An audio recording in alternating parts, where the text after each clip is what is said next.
Hey, in Fusion, you might need to scale your sketch up or down. And there's a tool for that called Sketch Scale. And it works pretty well. The bummer is it's going to get rid of some dimensions and other things. So I'm going to show you how to use it, but also better yet, I'm going to show you a couple improvements or workarounds you can use along with some other tips. Here we go. Starting with Sketch Scale, you need to be in a sketch. Double click on your existing sketch or right click, edit sketch, come in, and I have a sketch. It's very simple. We'll do a slightly more advanced one here in a minute. We want to scale this down. So we're going to let Fusion do the work. We're going to do a search for sketch scale, or come up to modify, find sketch scale. First thing is the entities that you want to scale down, which is really just the line. So in this case, if I double click, it'll grab that whole profile. A little more efficient than the box select of everything because sometimes it doesn't like to do all the entities. So I'm going to select the point at which we are scaling around.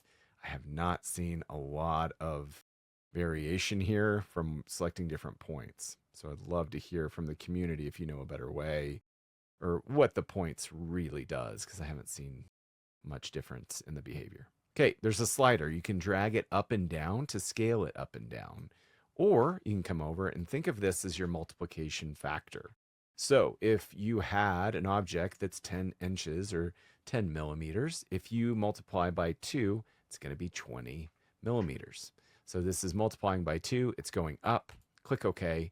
You have the preserved object. You do have your constraints. But what are we missing? The dimensions are gone, which is kind of a bummer, right? So my first workaround is to just do this sketch scale and then use the automate, this new auto constrain and auto dimension from Fusion. The one gotcha that you might know about is this is a paid tool. So you have to have the full paid version of Fusion in order to use this.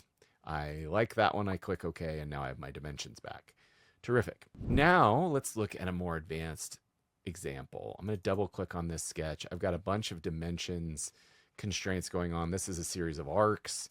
So this is way more complicated than our rectangle. Now, same thing goes, right? We can try that sketch scale that we just did and select everything, select a point at which to scale about.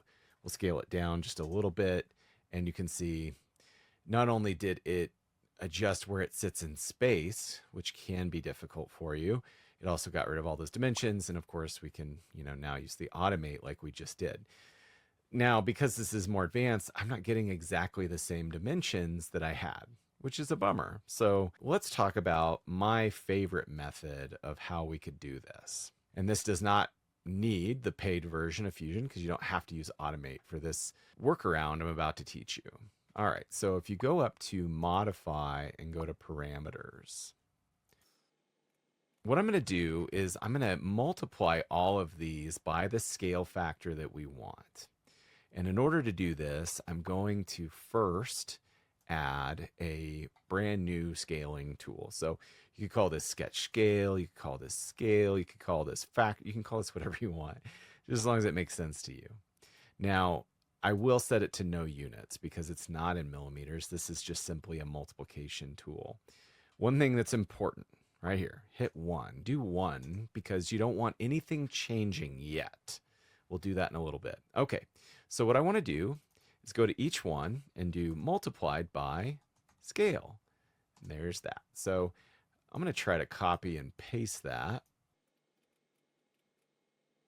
Just be sure to not overwrite your dimensions. So I work my way through. Okay, when we click OK, you should see that all of your dimensions, at least all those that I typed in, are going to have this little fx. That fx means that it's being driven by some sort of formula or it's being touched by parameters. Okay, so if we go to modify, and we could have done this before, I just wanted to show you what's been done. Go back into your modify parameters, change this value. You ready? Okay, so we'll do 0.75 and we'll hit enter and we'll click OK. You'll notice that this whole thing just adjusted. All of these values went down. So this is now 24. Let's undo. When I undo, it goes to 32. Awesome. So that is the scale factor. That's probably my favorite in a way to adjust all of your sketch dimensions really quickly and keep the dimensions and preserve it. So I think this is a little bit nicer, but slightly a little bit more work, obviously, than the sketch scale. And I like this a lot more for these more advanced sketches, rectangles, things like that. It's no big deal. But one other tip I have for you today, I really like this one. This is sort of related. It's definitely to do with sketch scaling, but more before the fact, right? So let's say you went to the trouble of sketching this correctly. You get everything just how you want it. This is really close to what you want.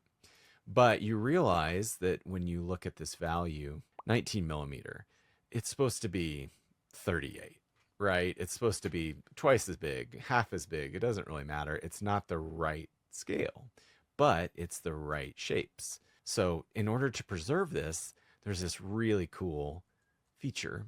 Go to your preferences, click the little person icon, preferences, and then in general, let's go to design. How about design? There it is. Scale entire sketch at the first dimension. I love this one. You've probably seen it in my other videos. Make sure that's checked. Click OK. And so now when I place my first dimension, the entire sketch is now going to behave around this one. So if I do 38, click enter, the whole thing scales up based around that. I love this one. I use this one all the time. Definitely a great way to get closer to a complete first sketch in an easier way. We're working our way through Fusion's many different features a little bit at a time, trying to post every day. So hit subscribe and join along as we grow our skills just a little bit every day. I'll see you in the next one.